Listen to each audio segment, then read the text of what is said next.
Please take your seats so we can begin. Welcome to the closing session of the 2019 National Governors Association Summer Meeting. Thank you all for coming.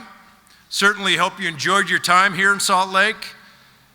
Governor Herbert, again, I express my profound appreciation to both you and First Lady Jeanette for the warmth of your hosting, for the choir, for Donnie and Marie tonight, every step of the way.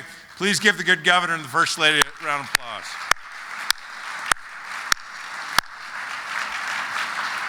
Can I just say something? Again, we're honored to have everybody here. Thank you and welcome to Utah. This has been a great event so far, and it's going to continue through tonight. And I appreciate the little gift I just got from my good friend, the governor of Montana. It's a monocle. It allows me to see the fine print when I sign legislation from the legislature. You know, for the last year, I've had the distinct honor and privilege of serving on behalf of America's 55 governors of our states and territories. Couldn't be more pleased with the work that we've done together. Governors all across this country are on the front lines in their states each and every day. They're serving constituents. They're coming up with real solutions.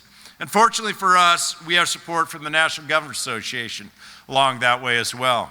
NGA staff's been especially helpful to me throughout my tenure as governor of Montana. I still remember showing up in California for the new Governor's Academy, or what Governor Hogan and I call Baby Governor School. But even doing that with my peers, Democrats and Republicans, really gave me a good foundation to start serving. Then more recently, National Governors Association staff provided me the resources and platform to take my chair's initiative, Good Jobs for All Americans, and to make it a great success. With the support of NGA then, and the governors coming along, we and countless partners have taken those positive steps toward creating a future-ready workforce. We sparked that national conversation about the growing skills gap in our nation, and we're empowering states to ensure that no American is left behind in our evolving economy. I want to take a moment and recognize Interim Director Nikki Guilford, as well as her staff at the NGA. Because Nikki, thank you for stepping into this. This isn't in the script you wrote.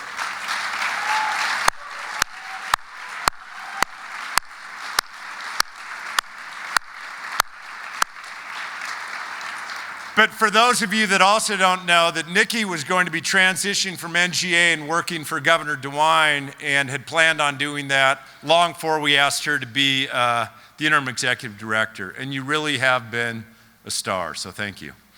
It's also my pleasure to announce that in a governor's only meeting today that we announced and approved, we are going to have a new executive director. Bill McBride will be starting soon. Bill worked for Governor Engler while in Michigan. Governor Schneider is his DC rep and has incredible experience on the Hill as well. I think that Bill McBride is a person that's really well positioned to take National Governors Association to serve the voices of the 55 governors as we go forward. So thanks so much, Bill, as well.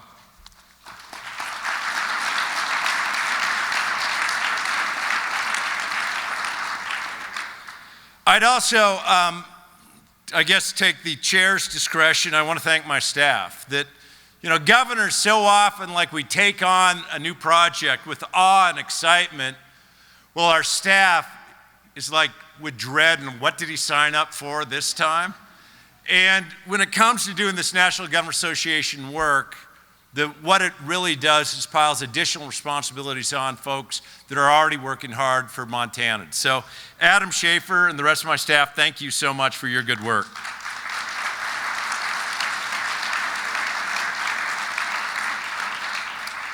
And almost finally, I'd also like to thank my fellow governors for supporting me throughout this exciting journey. I couldn't have done it without you. When you sign up for NGA leadership, you really do sign up for not 1 year, but 2 years. I served as vice chair under former Nevada Governor Brian Sandoval. And then I've had as my vice chair Governor Larry Hogan. And both of working with them, I think, have made me both a better governor, a better leader, and a better person. thank each of you as governors when you've provided input on both what National Governors Association can be and should be, and thanks for the support of our initiative. And thanks for what you're doing every day, because it does give me great pleasure that at a time when political divisiveness seems to distract from what's being accomplished, that you all together, and NGA really does allow that platform to look past our politics, work side by side to make each of our states and our nation a better place. Over the last couple days, we've certainly shared best practices, we've learned from each other, enjoyed one another's companies, but also, importantly, we've listened to one another and respected one another. Our governors continue to show that we truly are the United States of America. It's a bittersweet day for me in many respects as I pass the baton to the new NGA chair, but I'm more than confident in my friend Maryland Governor Larry Hogan. Governor Hogan's really already shown his strong leadership, putting us all into this organization while serving as vice chair, and then jumping into this chairship head first. It's also my honor to announce that New York Governor Andrew Cuomo has been elected as the vice chair of NGA. I'm confident that Governor Hogan and Governor Cuomo will continue our long and important legacy of bipartisanship. So join me in congratulating Governor Larry Hogan, Vice Chair Andrew Cuomo, and each member of the new executive committee.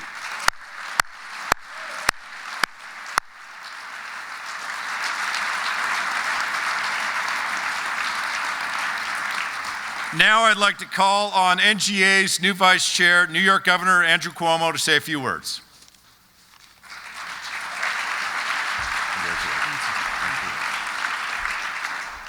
Thank you very much. Let's give Governor Bullock another big round of applause. Thank him for his leadership. We are all excited that Chairman Hogan, I like chairman better than governor in some ways. Chairman Hogan is taking over the helm. He has already demonstrated his commitment, his energy, his effort, and his achievement. Let's give Chairman Hogan a big round of applause.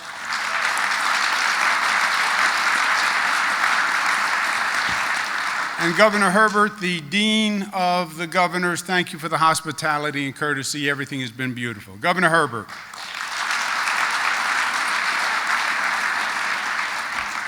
I am a New Yorker, so I know you expect a blunt New York-style assessment, and I don't want to disappoint, so here it is. Washington is a political mess. That is my shocking, revealing, candid assessment. It's also as plain as the nose on my face, which is saying something. So much for New York bluntness. Because in the case of Washington, the truth is obvious to all. Washington is in a state of political paralysis. And that paralysis has stymied functionality. I was speaking to a congressman the other day, and I was saying, you know, we need Washington to work. I can't do my job without Washington working. And the congressman said, well, we've been making progress recently. And I said, Congressman, progress is a relative concept. Did you ever hear the story about what the snail said when it went for a ride on the turtle's back? Whee! Yeah. So Washington has been making progress. Not enough. Don't get me wrong, governors are also good at political pontification, and we have our own political battles, but we also have a day job. We have to keep the lights on, we have to balance a budget, and we have to respond to daily needs. Governors cannot filibuster to solve the opioid epidemic. We can't take a recess to educate a child, and we can't rely on a parliamentary point of order to build a road. Governors must deliver. Justice Brandeis spoke about laboratories of democracy. We're beyond that now. Yes, we are still laboratories of democracy, but states are now factories of democracy. And we are hospitals of democracy, and schools of democracy, and airports of democracy, and roads and bridges of democracy, and emergency managers of democracy, and the job generators of democracy. States have no choice but to proceed on their own the best they can to be the most functional unit of government. It's hard, it's not ideal, It's not the intended design, nor is it sustainable long-term, but it is essential today. How long the political paralysis lasts in Washington is anyone's guess. This is not the first time there's been a strange illness in Washington. In the 1830s, there was a cholera outbreak. In 1865, there was typhus. In 1918, there was influenza. Let's just hope this condition passes faster and with less pain. But the governor's job is to deal with the here and the now. And today the burden falls to us, the states, to get results, to help people to better lives, to solve problems, and to make progress. That is what it is all about at the end of the day. And at the same time, I believe that is the best antidote to the Washington paralysis, to reduce the anxiety, the anger, the fear, and the division that has caused the paralysis in the first place. Working together, as seemingly simple, but as extraordinarily profound as that concept is the cure.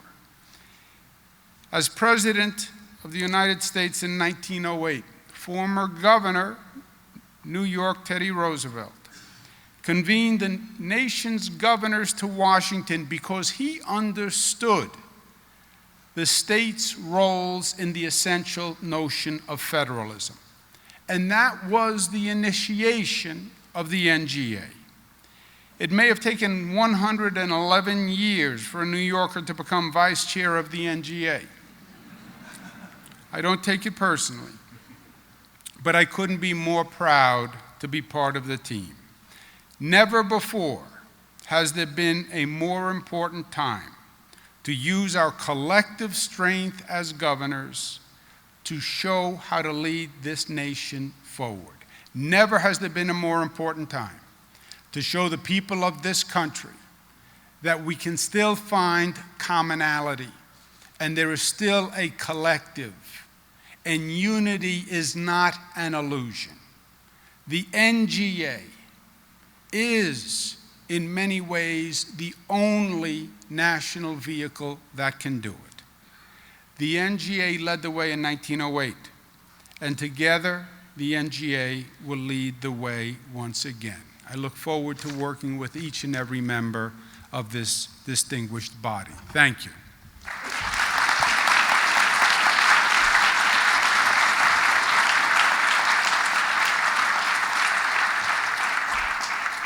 Thank you, Governor Cuomo, and again, congratulations on becoming NGA Vice Chair. I started my tenure as chair with respect for Governor Hogan. I end my tenure with not only respect, but also with trust, admiration, and a sincere friendship. Governor Hogan, thank you for all of not only the support you provided me, but all of the governors over this last year. Thank you for your tireless dedication as well as your staff. And please come up because it's time for not only the transfer of a gavel, but then I made sure, not that you'll be able to see it from out here, the shape of Maryland, Governor Hogan, NGA chair. It's made out of a little barbed wire from Montana. Very nice. Well, thank you. Thank you very much. Okay, not yet.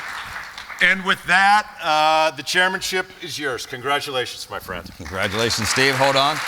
Before you go, just really quickly, I want to again thank Chairman Bullock for his incredible leadership over the past year. His initiative on better jobs for all Americans was a tremendous success. I want to thank you. You've been a great partner to work with. It's been fun being your wingman. And we all thank you for your leadership. I have a few gifts for you. I know that you've got a lot of cowboy boots. You can never have enough, but boots are made for walking. So we got boots in here. Oh, no way. We have a great company in Maryland called Under Armour. And we know that you're not just walking, that you're running. So I've got purple NGA Under Armour running shoes and a whole bag of great goodies from Maryland that you can't get in Montana. So thank you so much, Steve. Yeah, absolutely. That's pretty darn cool. Thank you.